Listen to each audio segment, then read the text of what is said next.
بسم اللہ الرحمن الرحیم۔ قربانی کن لوگوں پر واجب ہوتی ہے؟ قربانی کے واجب ہونے کی کیا شرطیں ہیں؟ جیسے جیسے قربانی کے دن قریب آتے ہیں تو عام طور پر لوگوں کے ذہن میں یہی سوال آتا ہے، تو آج ہم اس ویڈیو میں آپ حضرات کے سامنے اسی پر بات کرنے والے ہیں۔ اگر آپ اچھی طرح سمجھنا چاہتے ہیں تو پورا ویڈیو آخر تک دیکھیں، اور اس طرح کے دینی اور معلوماتی ویڈیو کو دیکھنے کے لیے ہمارے چینل ضروریات دین کو سبسکرائب کریں اور اپنے دوستوں میں اس ویڈیو کو شیئر بھی کریں۔ تو چلیے ہم بات کرتے ہیں کہ قربانی کن لوگوں پر واجب ہوتی ہے، قربانی کے واجب ہونے کی کیا شرطیں ہیں۔ تو یاد رکھیں، قربانی کے واجب ہونے کی 5 شرطیں ہیں۔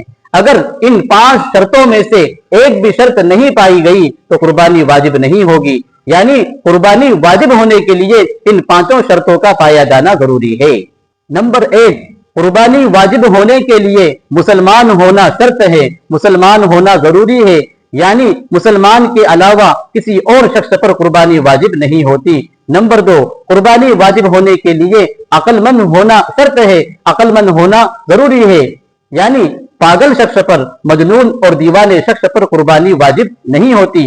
نمبر 3، قربانی واجب ہونے کے لیے بالغ ہونا شرط ہے، بالغ ہونا ضروری ہے، یعنی نابالغ بچوں پر قربانی واجب نہیں ہوتی۔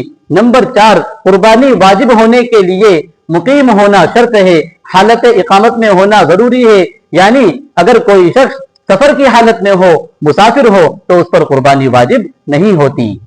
نمبر 5، قربانی کے واجب ہونے کے لیے صاحب نصاب ہونا شرط ہے، صاحب نصاب ہونا ضروری ہے۔ اب سوال ہوتا ہے کہ صاحب نصاب کون ہے؟ ہم کیسے پتہ کریں، کیسے معلوم کریں کہ کوئی شخص صاحب نصاب ہے یا نہیں؟ تو دیکھیے، صاحب نصاب اس مسلمان مرد یا عورت کو کہیں گے جس کے پاس، جس کی ملکیت میں قربانی کے 3 دن 10، 11، 12 ذی الحجہ میں سے کسی ایک دن قرضے کو مائنس کرنے کے بعد، قرضہ الگ نکالنے کے بعد اگر اس کے پاس 52.5 تولہ چاندی ہو، یعنی آج کے حساب سے 612 گرام 360 ملی گرام چاندی اگر اس کے پاس ہے تو وہ صاحب نصاب ہے۔ اور اسی طریقے سے اگر کسی شخص کے پاس 7.5 تولہ سونا ہو، آج کے حساب سے 87 گرام 480 ملی گرام اگر کسی کے پاس سونا ہے تو وہ شخص بھی صاحب نصاب کہلائے گا۔ اور اسی طریقے سے 612 گرام 360 ملی گرام چاندی کی قیمت کے برابر اگر کسی شخص کے پاس تجارت اور کاروبار کا سامان ہو، کاروبار کا مال ہو، تو وہ شخص بھی صاحب نصاب کہلائے گا۔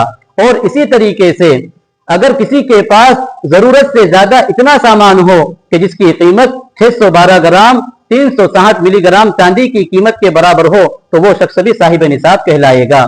اور اسی طریقے سے اگر کوئی شخص ایسا ہو جس کے پاس تھوڑا سونا ہو، تھوڑی چاندی ہو، تھوڑا روپیہ پیسہ ہو اور تھوڑا ضرورت سے زیادہ سامان ہو، اور ان سب چیزوں کی قیمت 612 گرام 360 ملی گرام چاندی کی قیمت کے برابر ہو جاتی ہو، اتنی قیمت کو پہنچ جاتی ہو تو وہ شخص بھی صاحب نصاب کہلائے گا۔ مختصر یہ کہ جو شخص بھی صاحب نصاب ہوگا اس شخص پر قربانی واجب ہوگی۔ اللہ تبارک و تعالی ہمیں عمل کے توفیق عطا فرمائے۔ السلام علیکم ورحمۃ اللہ وبرکاتہ۔